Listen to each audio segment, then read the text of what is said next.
Alam ba ninyo na dito sa kanila, ang mahilig kumain ng African coconut, yung ganito, mga bata lang. At kung kumain sila nito, hindi sila gumagamit ng itak para buksan yan.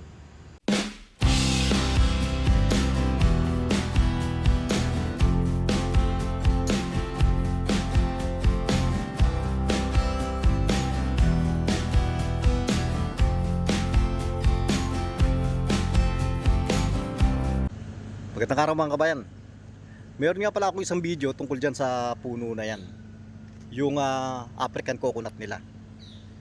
Kaya nga lang marami ang hindi kumbinsido dun sa mga sinabi ko dun sa video na yon. Merong mga nagsasabi, anahaw daw yan. Meron namang iba ang sinasabi, yun daw bungan yan, may laman daw sa loob na parang kaong. Yung iba naman ang sinasabi nila, buli daw yan. Hindi daw coconut yan. Madami yung nabasang ganyang mga comment. Kahit na nung biniyak ko yung African coconut, ayaw nilang maniwala na mayroong buto dahil hindi daw nila nakita yung buto. Yung buto kasi nun, kapag press, parang buto siya ng mangga na maraming mga ugat-ugat. Kaya hindi masyadong napansin doon sa video. Ganyan yan, merong isa dyan, oh. Bubuksan ko uli para doon sa mga diskumpiyado, doon sa mga sinabi ko, doon sa nakarang video. Ayan ang itsura niya, oh. Para talaga siyang buko. Ayan, oh. Ang size niya, mas maliit siya ng konti sa buko. Mas maliit siya. At walang tubig sa loob yan. Pag biniyak yan, walang tubig sa loob yan. Pagbibiyak uli ako ng isa. Ganito yung itsura ng African coconut na yan kapag biniyak. Yang pinakabunot na yan, yan yung kinakain nila. Sinisip-sip lang nila yung matamis. At iniluluwa rin nila. Para kang kumakain ng tubo. Ganun yung pagkain yan. Bibiyakin ko pa uli para makita natin yung buto. 3 malalaking buto yung laman yan. Ito yung isa. At mayroon pang 2 dito yan. Kaya nga lang, hindi pa rin masyadong kita yung pinakabuto niya. Ito yung sinasabi ko na parang maraming ugat-ugat. Yung mga hibla ng pinakabunot niya. Ayan yung buto. Malaki ang buto na yan. Siguro naman maniniwala na yung iba na mayroong malalaking buto yan sa loob. Ganyan yan, oh. Ganito na yung itsura ng buto niya kapag natuyo na. Ayan, oh.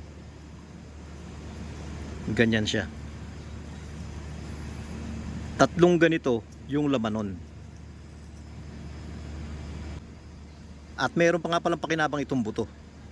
Kapag yan umusbong na, kapag mga isang dangkal na yung usbong niyan, mga ganun na kalaki, baka mahaba pa, mga ganun siguro,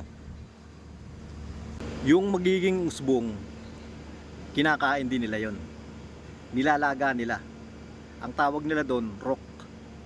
Ang lasa naman nun, lasang kamuting kahoy. Kung napanood nyo yung isang video ko na merong nag-demolition dito sa mga kapitbahay namin,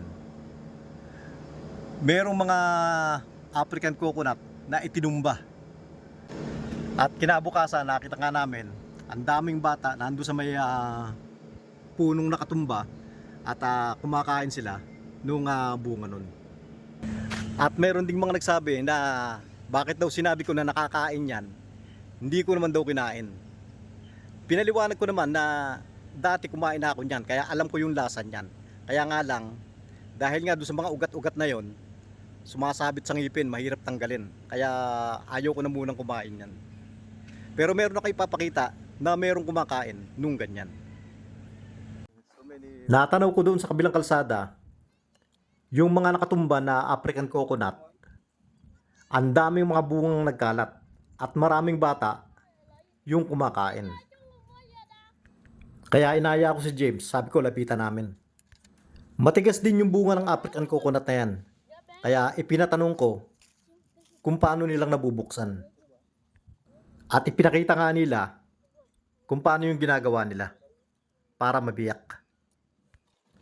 Hihahampas lang nila ng inihahampas sa mga matitigas na bagay para mabiyak. Ganun lang yung ginagawa nila. Just like that.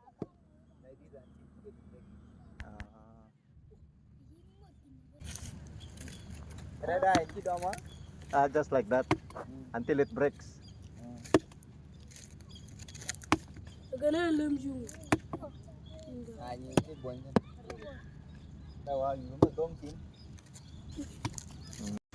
At yan lang po muna sa ngayon mga kabayan. Sana po nagustuhan nyo rin yung video natin ngayon. At maraming salamat po doon sa mga laging nanonood na mga ina-upload ko.